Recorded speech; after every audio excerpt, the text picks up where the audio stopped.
Ainsi s'ouvre ce nouveau numéro de votre magazine politique Le Choix de ce jour. Mesdames et messieurs, de partout où vous nous suivez, bonjour ou bonsoir. Tout dépend de l'heure à laquelle vous nous regardez. Mais toujours est-il que vous êtes tous les bienvenus à ce nouveau numéro de votre magazine politique.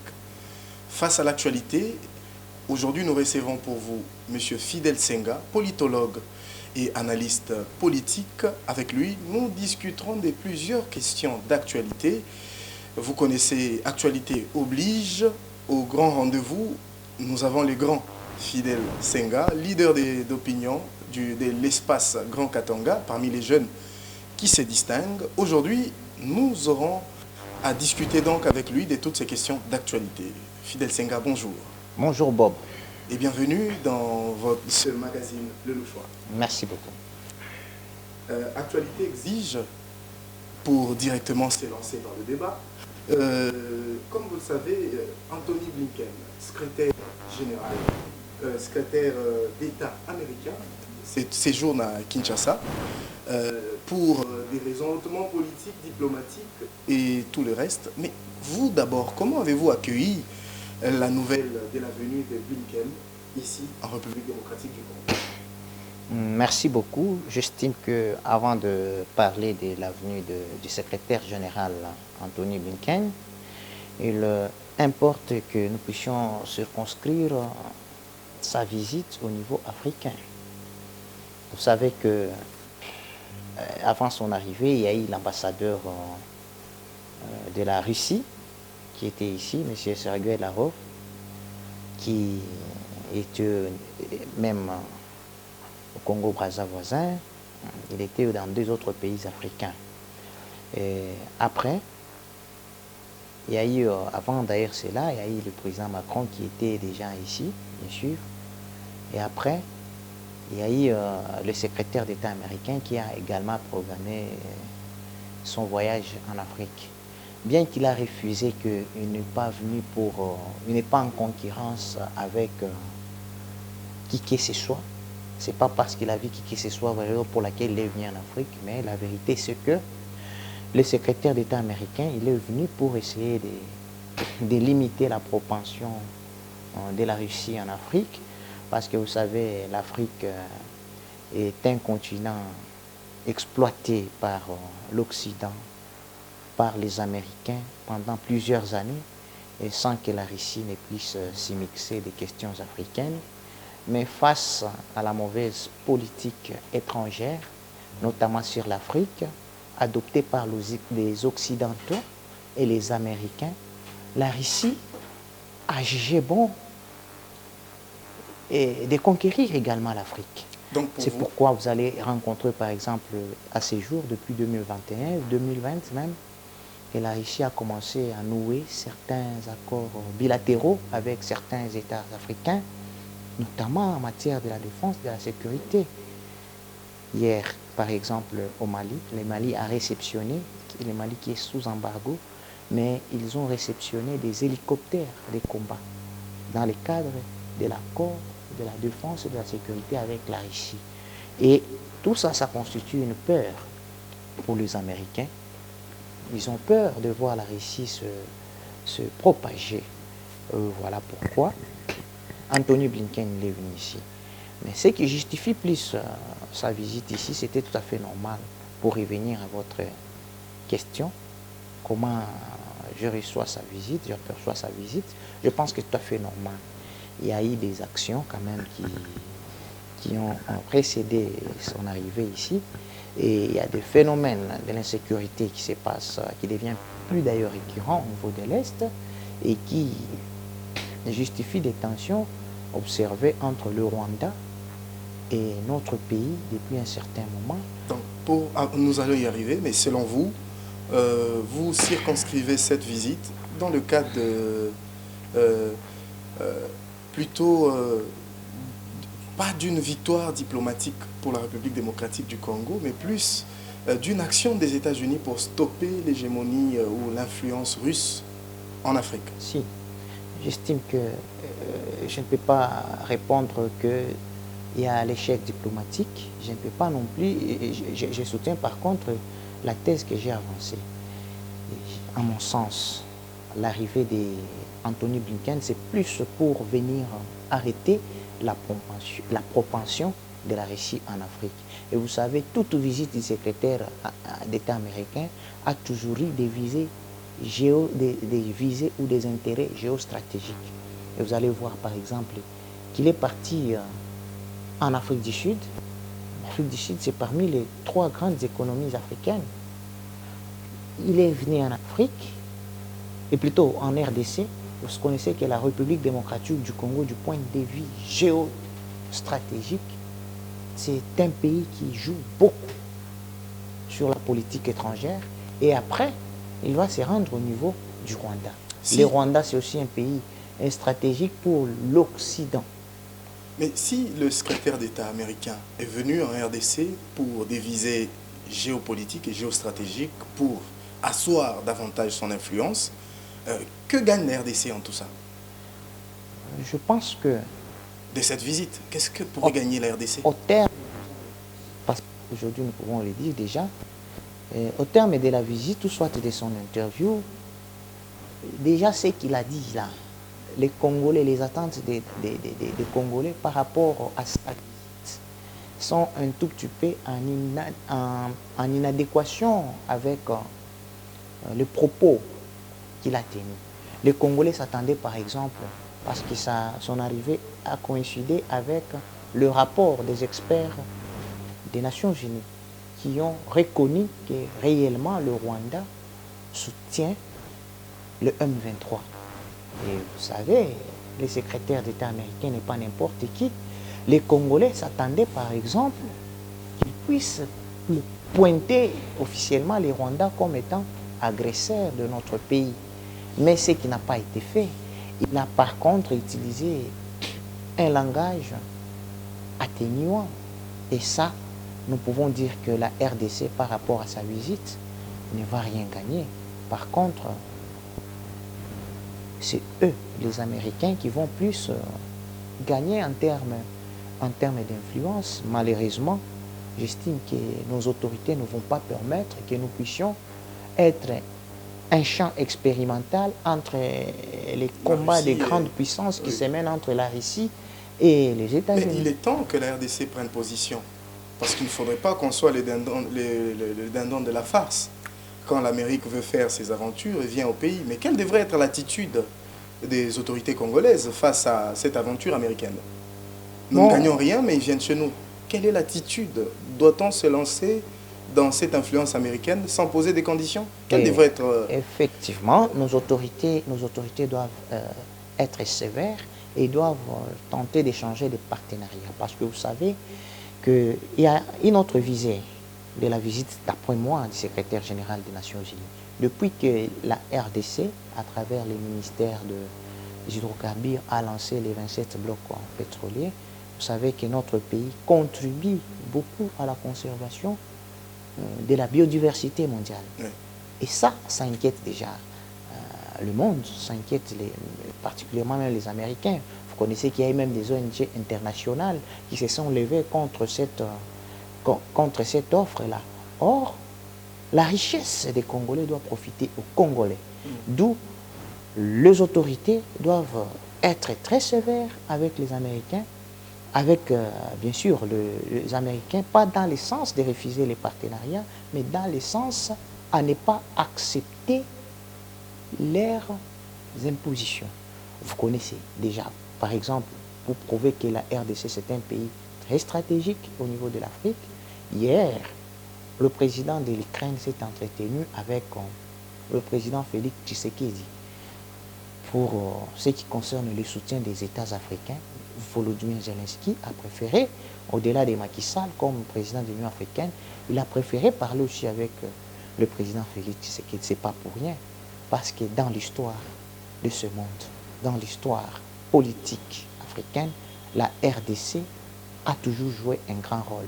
Et on est en train de nous draguer, on est en train de baratiner la République démocratique du Congo pour cautionner à la politique occidentale, à la politique américaine. Oui, mais pour quel voilà avantage? Pourquoi. Pour quel avantage? Voilà pourquoi. Vous voulez mordre à l'hameçon. Ça fait un bon bout de temps que la RDC fonctionnait malheureusement, sous le système occidental. Malheureusement, mais pour quel résultat? Malheureusement, je suis en train je suis en train de comprendre, peut-être comme vous, qu'il n'y a pas de résultats escomptés. Il est peut-être temps que les autorités congolaises voient ailleurs, voilà, au lieu de se laisser distraire voilà par les moi, Américains et les autres. Voilà pourquoi moi, je propose en tant que politologue aux autorités de ne pas cautionner à cette politique américaine. Parce que, à mon sens, le secrétaire d'État américain, il est venu en sapé-pompier. Nous connaissons tous que le Rwanda entretient quand même des relations très étroites avec les États-Unis. Et aujourd'hui, tout le monde pointe les Rwandais comme étant les agresseurs de notre pays. Mais lui, le secrétaire d'État américain, ici, pour tenter pour se dédouaner de tout ce qu'on a toujours eu, nous les Congolais, comme perception, comme soutien que les Rwandais ont toujours eu de certains multinationaux, de certains Américains, particulièrement de l'Amérique, il fallait nécessairement que les secrétaires d'État américains puissent également réitérer ce qui a été affirmé par les experts de l'ONU. D'ailleurs, j'encourage la position du gouvernement congolais qui demande, qui a adressé une lettre, bien sûr, le ministre des Affaires étrangères au secrétaire d'État américain, pourvu que le rapport des experts de l'ONU puisse être divulgué, puisse être publié. Parce que vous connaissez là où se situe la complicité dans ce qui se passe au niveau de l'Est.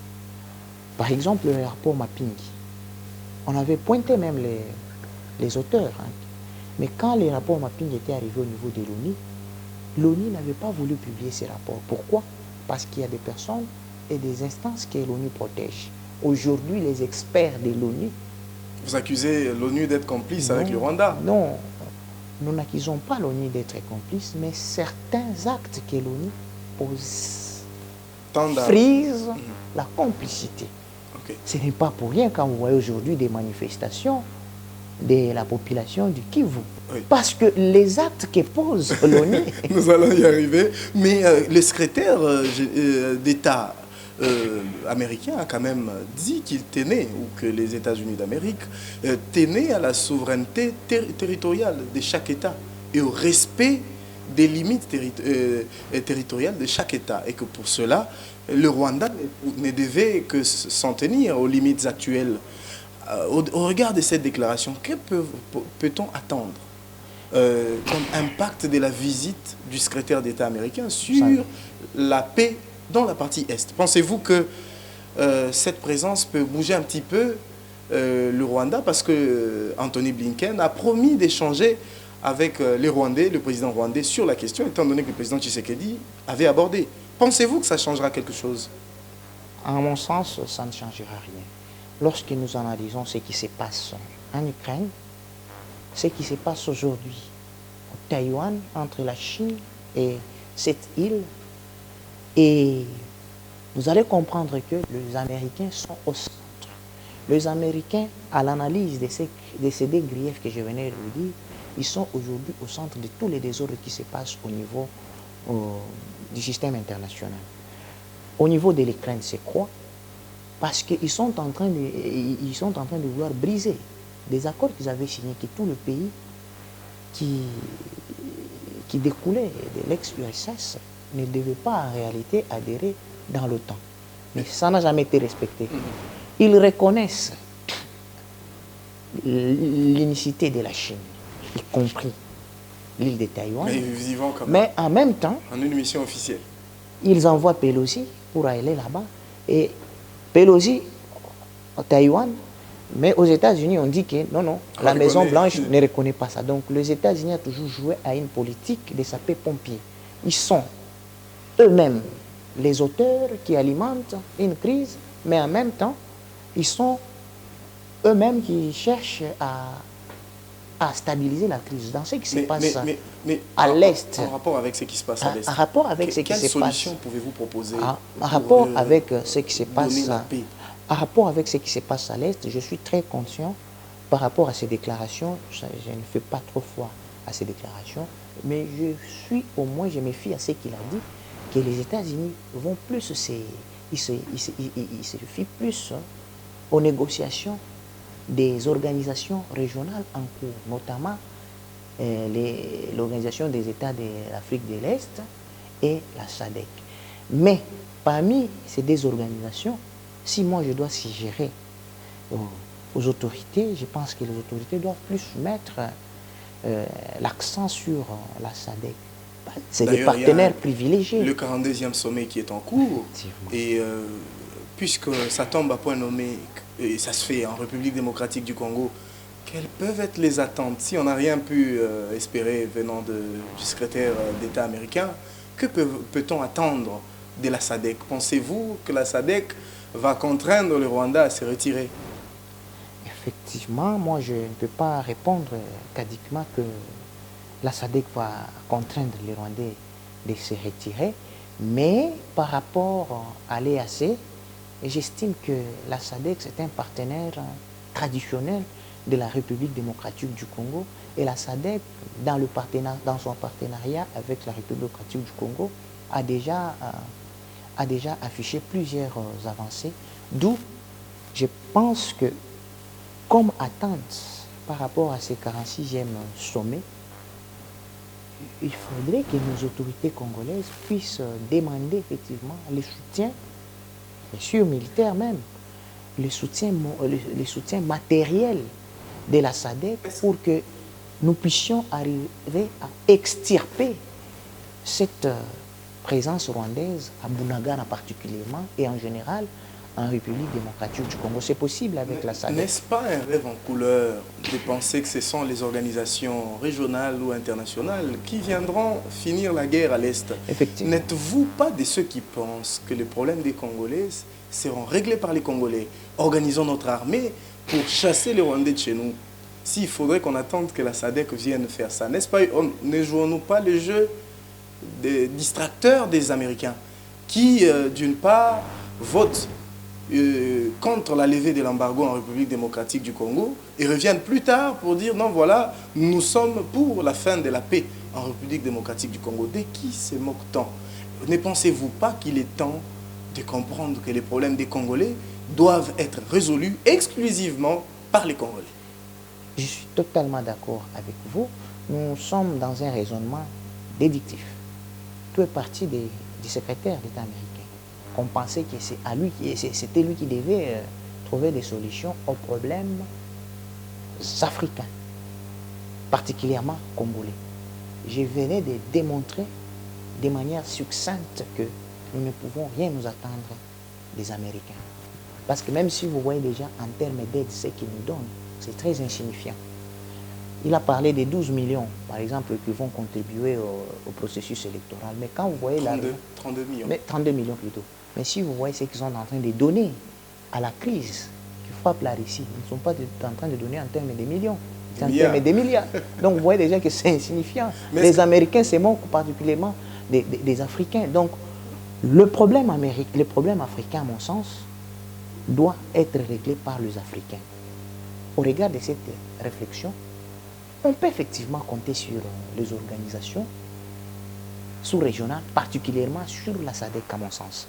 Mais plus le problème des Congolais doit être résolu par les Congolais, ce qui appelle à une mobilisation nationale et à une réorganisation de l'armée. Les autorités doivent beaucoup mettre le moyen dans la défense de notre pays et doit plus conscientiser la population à être dans cet esprit qui caractérise aujourd'hui, par exemple, la population de l'Est. Regardez. Il y a une chose qui fâche dans tout ça, c'est que tous sommes conscients, même le petit peuple est conscient, que l'Amérique est en train de nous endormir et que cette visite était pratiquement une visite pour rien. Puisque dans les relations diplomatiques, il y a plus les intérêts qui priment. Si. Ne pensez-vous pas qu'il est temps pour la République démocratique du Congo, comme beaucoup d'ailleurs le pensent aussi, de se tourner un peu vers la Russie? Parce que mobilisation, oui, c'est bien, mais on n'a pas d'armes. Que voulez-vous? S'il faut compter sur les organisations régionales, on va perdre du temps. La MONUSCO est là, nous allons parler de la MONUSCO. Vous connaissez les résultats de la MONUSCO. Mais aujourd'hui, est-ce qu'il n'est pas temps de se tourner, de prendre du courage pour se tourner vers la Russie parce qu'elle propose les meilleures alternatives? je suis de ceux qui pensent également, je suis de ceux qui pensent que le meilleur partenaire en matière de la défense et de la sécurité pour les Africains, et particulièrement pour les Congolais, c'est la Russie. Voyez, au Mali, ils sont sous embargo. Mais hier, je vous ai dit qu'ils ont réceptionné les avions. C'est un autre lot, il y avait d'ailleurs des lots précédents. Venant de la Russie. Mais pour que nous puissions réellement tisser des bons partenariats avec la Russie, nos autorités doivent éviter de s'immiscer dans ce qui se passe au niveau international, particulièrement entre la guerre qui oppose l'Ukraine, plutôt qui oppose les Américains, les Occidentaux et la Russie. Parce que l'Ukraine n'est pas en guerre contre la Russie. La Russie est en guerre contre les Américains et les Occidentaux qui sont en train d'armer l'Ukraine. Parce que si ces gens-là n'armaient pas l'Ukraine, la guerre devait se terminer déjà par des négociations. Si ça dépendait de Volodymyr, sans soutien des Américains et des Occidentaux, il devait céder depuis longtemps. Mais malheureusement, j'ai constaté que dans l'entretien qu'a eu le président de la République hier, Zelensky a remercié les chefs de l'État pour avoir voté une résolution au niveau du Conseil de sécurité contre la Russie. Vous voyez déjà que cette position-là, même si nous cherchons le partenariat avec la Russie, nous place déjà dans une position, en tout cas, pas favorable. D'où, moi, je recommande, par rapport à ce qui se passe au niveau international entre l'Ukraine, la Russie et les Occidentaux, les Américains, et Taïwan, Chinois, nos autorités doivent rester peut-être neutres, prendre la position de l'Afrique du Sud, prendre la position de bon nombre des États africains, de manière à ce que les intérêts vont dans l'un que ou se l'autre prononcer. sens.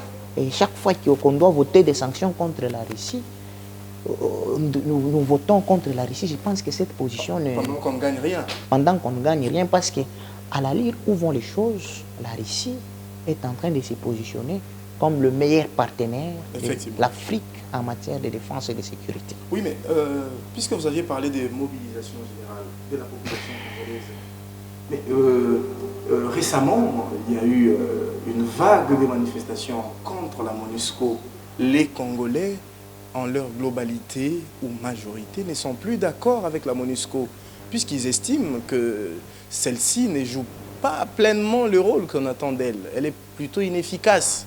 Elle est là, mais on tue des populations civiles et toutes les attentes ne viennent pas à bout. Alors, vous, à votre niveau, comment jugez-vous la nouvelle attitude et posture de la MONUSCO au regard de sa mission? Effectivement, je pense que cela démontre déjà l'incapacité et la population en a marre. La MONUSCO, jadis MONUC, existe dans notre pays depuis 1999. Aujourd'hui, nous sommes en 2022. C'est pratiquement une vingtaine d'années déjà presque. 23 ans. Donc, c'est des trous. Et la MONUSCO a pour mission de maintenir la paix et la sécurité. Mais malheureusement, à la partie où elle est plus concentrée, c'est là où il y a plus d'insécurité. On ne peut pas non plus dire que la MONUSCO, depuis sa présence dans notre pays, n'a pas donné des résultats attendus ou escomptés. Parce que nous voyons que la MONUSCO, c'est seulement à l'Est. La MONUSCO a existé aussi dans d'autres parties de notre pays et elle a donné quand même de résultats significatifs. Mais par rapport à l'Est du pays, en tout cas, la MONUSCO a démontré ses limites. Et d'où je suis de ceux qui pensent que la MONUSCO doit plier bagage, mais pas de la manière que nous voulons qu'elle puisse partir. Parce que notre pays est membre de l'ONU, qui est une organisation internationale. La population doit savoir que quand votre pays s'adhère à une organisation internationale, on ne se retire pas comme on a adhéré. Il y a des étapes. D'où il ne faudrait pas qu'en voulant chasser avec brutalité la MONUSCO, cela puisse avoir des répercussions sur nos relations diplomatiques avec les membres et avec les États membres de l'Organisation des Nations Unies. Mais ça c'est budgétivore. On en a marre. Ça fait 23 ans, c'est improductif. On dépense des milliards par année pour ça. Nous en avons besoin. Tout du moins pour financer la guerre.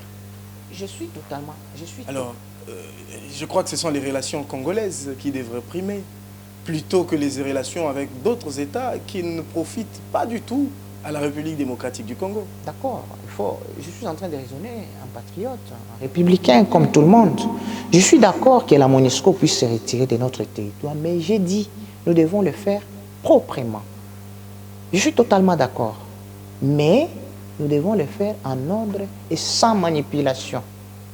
Parce que dans ce qui s'est passé, il y a à boire et à manger. Et cette question nous amène toujours dans l'actualité, cette fois-ci pour parler, comme aiment bien l'appeler ses partisans, maître nageur qui n'est autre que Jean-Marc Kabound, qui aujourd'hui séjourne à la présidence et mardi. Mais comment d'abord jugez-vous cette arrestation? Merci beaucoup. Laissez-moi terminer mon raisonnement par rapport à la thématique précédente de l'Est, bien sûr. Un dernier mot, puisque le temps nous laisse. Oui, allez-y, allez-y. J'appelle à la responsabilité de tous nos politiciens de tenir des discours responsables, de ne pas inciter la population à bercer dans ce qu'on a vécu. C'est bien beau, mais nous connaissons qu'il y a eu des pertes en vies humaines et que nous déplorons aujourd'hui. Nous ne pouvons pas le dire moment. Voilà. Pour une certaine opinion, M. Bahati Lukwebo serait, en tout cas selon cette opinion, à la base de ce soulèvement contre la MONUSCO avec les conséquences qu'elle entraîne. Chose que M. Bahati Lukwebo rejette en bloc, estimant qu'il n'a jamais demandé à qui que ce soit d'aller piller quoi que ce soit. Vous, qu'est-ce que vous en pensez? Je pense que, d'une part, j'estime que c'est la population elle-même qui en a marre, qui a pris conscience, parce que ce sont eux qui sont en train de vivre les atrocités. Mais de l'autre part, c'est pourquoi je parlais de la manipulation. Si réellement c'est M. Bahati, j'estime que ce n'est pas une bonne orientation qu'il a opté en tant que leader de l'espace, leader de notre pays. D'ailleurs, je pense que ceux qui pensent comme ça sont en train de ressortir comme étant un leader dans l'opinion. Parce que je suis en train de suivre comme vous dans les réseaux sociaux que s'il y a une marche, c'est parce que Bahati Lukwebo avait appelé la jeunesse de l'Est de se prendre en charge. Quelques jours après, il y a eu ces réactions. Or, d'après mes connaissances, d'après mes recherches, la population n'a pas obéi à l'appel de Bahati Lukwebo, mais la population a juste pris conscience et elle-même a revendiqué ses droits, mais malheureusement, qui a coïncidé avec le discours peu responsable en toute secret du sénateur Bahati. C'est pourquoi j'appelle nos politiciens de tenir des discours responsables, surtout ceux qui nous dirigent. Oui, très rapidement, puisque nous n'avons plus le temps, Jean-Marc Kabound séjourne en prison depuis le mardi dernier. Comment analysez-vous cette arrestation en tant que politologue et analyste politique? Je pense que nous ne pouvons que... C'est normal que quelqu'un puisse faire la prison, mais il me semble que la procédure n'était pas encore épuisée. Ils étaient encore à l'étape de l'audition, mais malheureusement, il a été mis sous mandat d'arrêt provisoire et acheminé à la prison. Nous ne pouvons que déplorer parce que cela entre dans le phénomène qui s'observe depuis un certain temps, des arrestations à tort et à raison. Et c'est pour moi ici l'occasion peut-être d'interpeller notre justice, d'être réellement juste. Parce que vous savez, la justice élève une nation, mais lorsque une justice d'un État donné, d'un pays donné n'est plus juste, elle devient un danger pour cet État. Voilà. On parle de l'épée Damoclès, des Makala qui pèse sur les têtes de tous ceux qui osent donner un avis contraire au pouvoir. Voilà. Tout ce phénomène-là ne donne pas toujours... Jusqu'à la maman de Marie, la pauvre maman de Tchango. Tout ce phénomène-là ne donne pas toujours une bonne cotation au président de la République, qui d'ailleurs a besoin d'être mieux coté dans l'opinion. Nous sommes à la veille des élections. Surtout qu'il y a ces arrestations, à mon sens, qui lui-même, parfois peut-être, à mon avis, n'est pas concerné. Il demande à personne vraiment d'arrêter des gens en ce sens-là, d'après moi. Mais nos services de renseignement doivent essayer de diminuer. Mais lui, le président Tshisekedi, poser certains mais il y a des actes, gens qui sont arrêtés. Pourquoi il n'arrête pas ça? Il ne faudrait pas poser certains... Doit-on les dédouaner de ces arrestations? Il ne faudrait pas que nos services de sécurité puissent poser certains actes pour plaire au chef de l'État. Je pense que si j'essayais de me mettre à la place du chef de l'État, même lui-même n'est pas content de voir toutes ces arrestations. Voyez par exemple... Qu'il demande à ses poulains d'arrêter. Voyez par exemple dans les Katanga avec le phénomène à Olualaba, que Fumasoka est en train de faire, le phénomène de... On arrête des innocents et on les achemine à Kanyamakasi.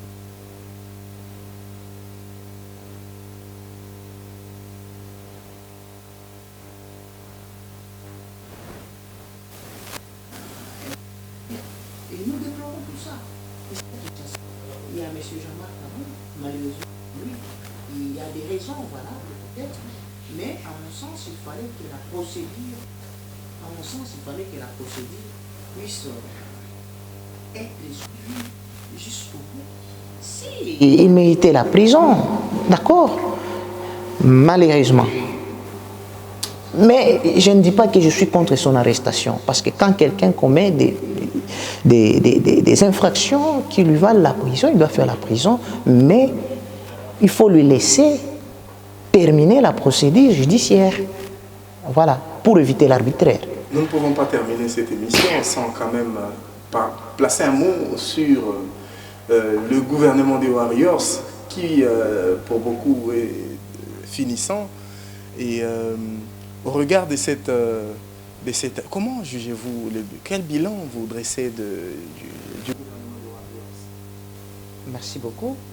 Je pense que le gouvernement des Warriors, tout n'a pas été peut-être rose, mais il faut reconnaître qu'il y a eu des avancées à travers certains portefeuilles. Il y a quelques Warriors qui se sont distingués, qui, à travers leurs actions, ils ont permis à ce que le programme du gouvernement Sama puisse correspondre réellement avec la vision du chef de l'État. Et parmi ces warriors, effectivement, vous en citez quelques-uns? Il y en a peut-être même 4, mais je maîtrise bien les actions, par exemple, quelques actions du vice-premier ministre à la fonction publique, M. Jean-Pierre Liao. Je pense qu'il est parmi les warriors qui essayent quand même d'apporter quelque chose qui contribue au bien-être de la population congolaise. Mais pourquoi seulement lui? Pourquoi vous avez porté votre attention monsieur, sur lui? Vous m'appelez politologue et j'ai comme spécialité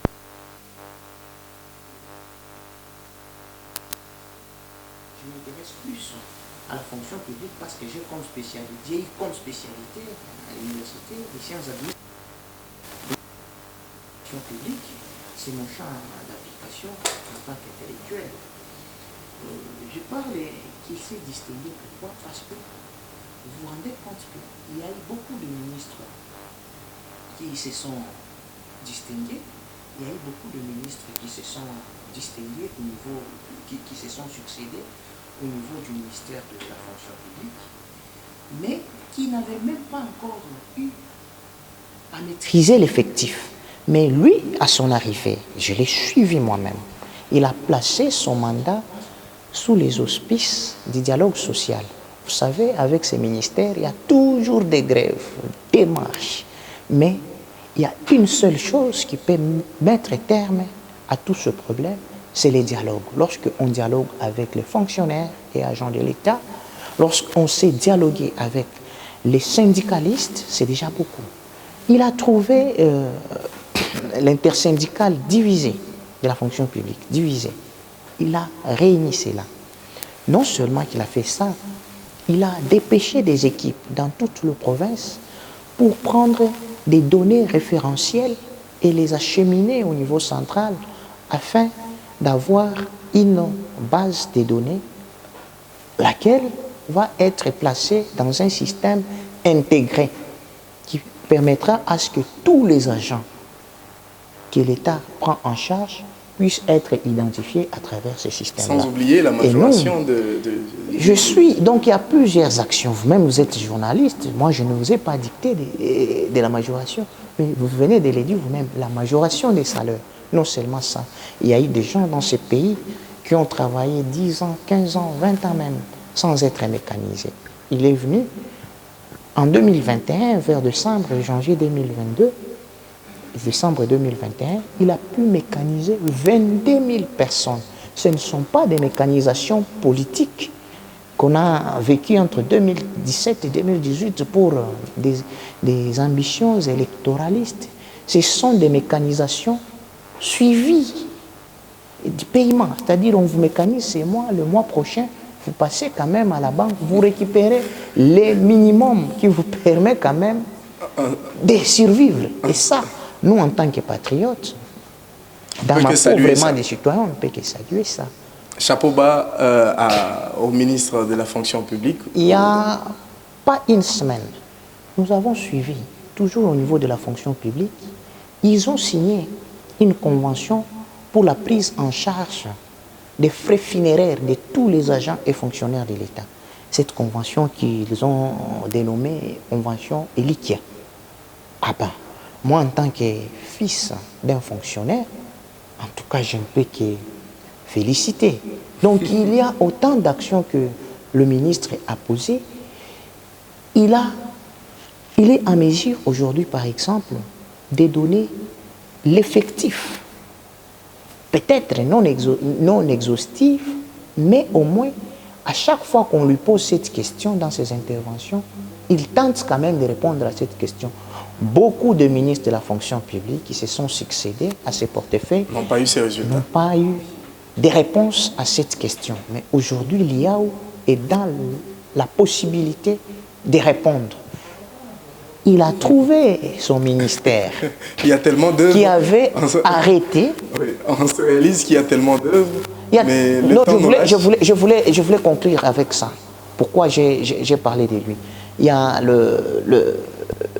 l'indemnisation, la mise à la retraite. Il y a 30 000 personnes qu'il a programmées et qui 5 000 vont devoir partir d'ici la fin du mois d'août. Pas avec des sommes quand même malléables, avec des sommes qui peuvent permettre de fonder une activité ou de fonder sa retraite. Et je pense que c'est l'un des warriors qui a aidé ces gouvernements à atteindre les objectifs.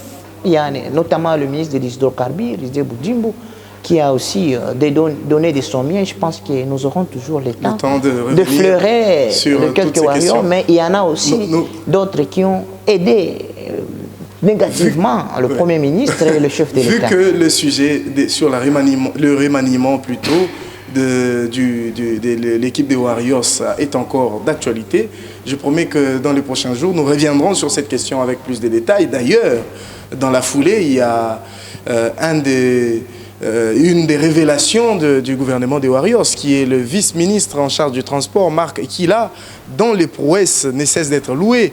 Un jeune, mais à l'impact vraiment considérable. Chapeau bas également aux Warriors, qui se distinguent, tel que également le vice-ministre Marc Ekila. Merci, Monsieur Fidel Senga. Nous étions heureux de vous recevoir sur notre plateau et nous espérons que ce n'est pas la dernière fois. Et très bientôt, vous recevrez à nouveau une invitation pour des questions d'actualité, tellement que notre public vous aime beaucoup. Un petit mot bref pour le public louchois qui vous suit. Ils doivent être fiers de l'artiste. Nous sommes là en train de défendre notre province. Merci beaucoup. Ça sera tout pour cette émission, fidèles téléspectateurs.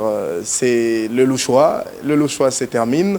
Nous avons reçu aujourd'hui pour vous Monsieur Fidel Senga, qui est politologue et analyste politique. Vous l'avez senti pointu dans ses analyses et surtout objectif. C'était Bob Ngoïmujinga Wamakulu à la présentation. Portez-vous bien et à très vite.